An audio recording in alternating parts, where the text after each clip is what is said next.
Bueno, veníamos hablando de las causales de la cefalía, estas causales que impiden, digamos, que el presidente de la nación pueda ejercer sus funciones. Y hablamos de que en el artículo 88 establece para un primer supuesto, que es solamente que el presidente no pueda ejercer el cargo, pudiendo ser reemplazado en ese caso por el vicepresidente.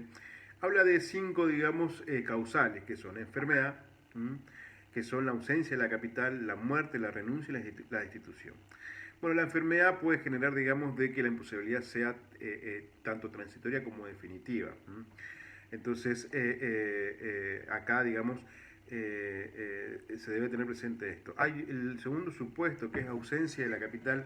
Esto ha perdido vigencia sociológica, en el sentido, digamos, de que ya no se entiende que es solamente para la capital, sino que es en el caso de que sea del territorio, digamos, de la nación. Esta ausencia, digamos, del territorio de la nación, bueno, genera, digamos, de que de manera transitoria, por lo general, pero también puede darse en un caso en que sea definitiva, esta ausencia, entonces, digamos, de que el vicepresidente pase a cumplir, digamos, la función ejecutiva. Esto cuando se sancionó de alguna manera la Constitución Nacional allá por 1853, bueno, las instancias eran otras y entonces cuando se ausentaba de la capital de alguna manera tenía que dejar una persona que se hiciera cargo de las funciones. Hoy por hoy, como decía, esto pierde vigencia, digamos, sociológica desde el mismo hecho de que el mismo presidente cuando se traslada a la Quinta Oliva, que está en la provincia de Buenos Aires, todos los días está saliendo del el territorio de la capital federal. Bueno, el otro supuesto, el que habla es en caso de muerte. Bueno, si muere el presidente, en ese caso entra, esta sería una causal definitiva. En este caso entraría a cumplir el rol de presidente de la función ejecutiva el vicepresidente. Lo mismo con la renuncia, una vez que es aceptada, y también la institución que se lleva adelante a través de, como vimos, el juicio político. Bueno, después tenemos el segundo supuesto del que habla esta norma del artículo 88, que es en el caso, digamos, de que la cefalía comprenda tanto al presidente de la nación como al vicepresidente. Y acá, digamos, hay una pequeña diferencia, digamos, con el primer supuesto, porque habla, digamos, son solo cuatro, habla de destitución, habla de muerte, habla de dimisión y habla de inhabilidad. Se deja de lado, digamos, el tema de la ausencia, de la ausencia de la capital federal, el ausentamiento de la capital. El primer punto, digamos, que es la destitución, bueno, se lleva adelante a través del juicio político. Bueno, el tema de la muerte de ambos, de alguna manera, no tendría que dar lugar a muchas consideraciones. Es bastante claro, digamos, la situación. La dimisión, digamos, la doctrina la ha equivalido al supuesto de renuncia que veíamos anteriormente y que para que de alguna manera surta efecto tiene que ser aceptada, digamos, por el Congreso. La inhabilidad también se lo ha hecho un paralelismo con la enfermedad. Acá, digamos, hay una especie de debate entre la doctrina en que en caso de inhabilidad, digamos, si hace falta juicio político. ¿Se acuerdan, digamos, cuando hablamos de juicio político y hablamos de la inhabilidad? Esta inhabilidad puede ser, no necesariamente tiene que ser motivo, digamos, de un comportamiento culposo. Muchas veces puede ser involuntario. Al ser una enfermedad, digamos, que imposibilite que se desempeñen en sus funciones, bueno, y que por algún motivo esto afecte, digamos, que ninguno, que tanto ni el presidente ni el vicepresidente puedan ejercer sus funciones. En ese caso, digamos, en estos supuestos, en el que tanto uno como otro no pueden cumplir el rol ejecutivo, la función ejecutiva, ni el presidente ni el vicepresidente, entonces la norma del artículo 88 de la Constitución Nacional establece que el Congreso va a designar en la Asamblea Legislativa el funcionario que va a cumplir ese rol o esa función ejecutiva. Esta Asamblea Legislativa se hace en la Cámara de Diputados y la preside la persona que ejerce la presidencia del Senado. No va a ser el vicepresidente porque por algún motivo no está. Entonces va a ser el presidente provisional del Senado, seguramente. Bueno, la cefalía entonces puede tener un carácter transitorio, o sea, que no es definitiva, que puede ser por ausencia, por enfermedad.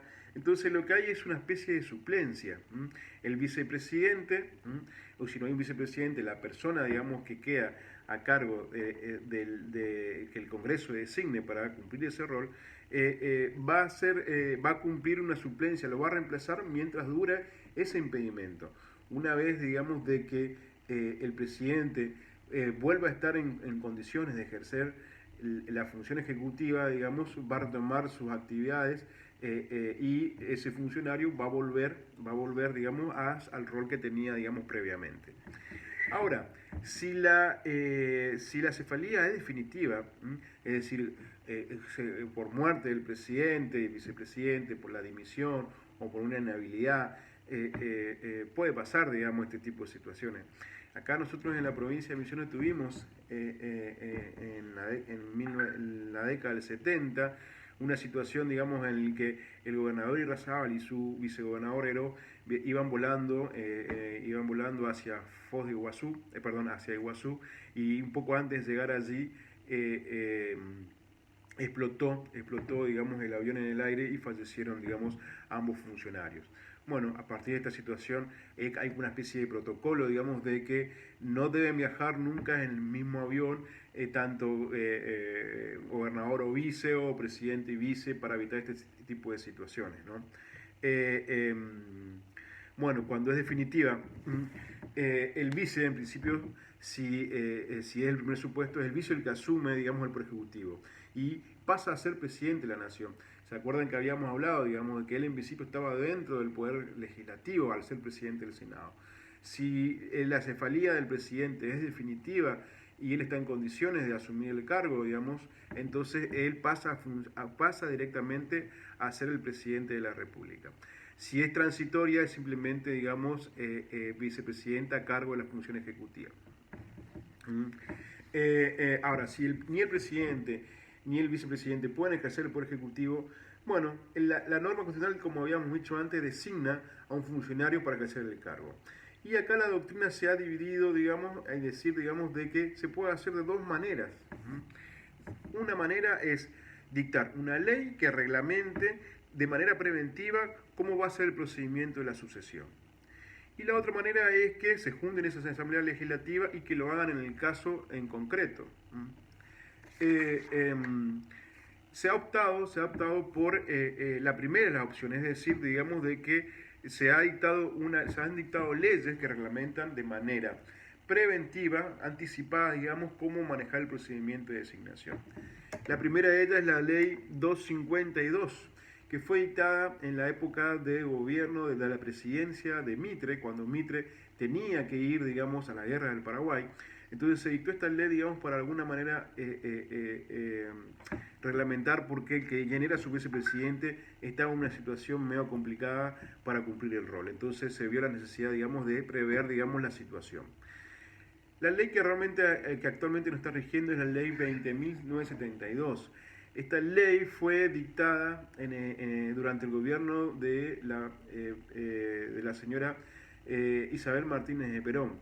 Perón había fallecido, su vicepresidente era su esposa, la señora Isabel Martínez de Perón, y ella asume entonces la función ejecutiva.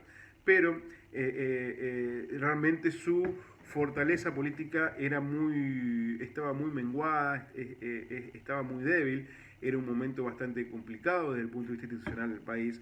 Entonces fue, digamos, que se tomó la decisión, digamos, de dictar esta ley. Esta ley que de alguna manera define el procedimiento en dos etapas.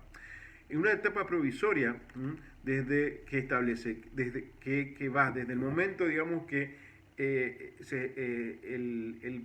presidente está imposibilitado de ejercer su función hasta que designe a un nuevo presidente.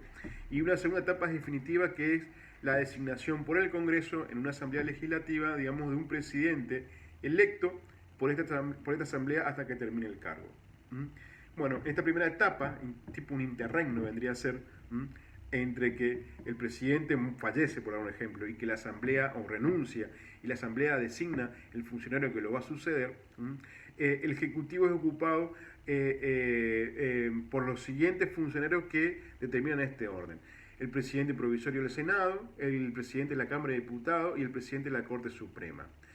Se reúne la Asamblea Legislativa, como habíamos dicho, en la Cámara de Diputados. La Asamblea Legislativa es la reunión en conjunto de las dos cámaras, de senadores y diputados. Se reúnen con la presidencia del presidente provisorio del Senado y ahí votan para elegir, digamos, quién va a ser la persona que va a ocupar el cargo de presidente, o sea, va a llevar adelante la función ejecutiva, hasta que termine el periodo del mandatario que viene a suceder. Entonces, en esta segunda etapa, el Congreso designa hasta completar el periodo del antecesor una persona que va a cumplir ese rol de presidente de la nación. Esto es más o menos un esquema de lo que es la cefalía en nuestro sistema constitucional.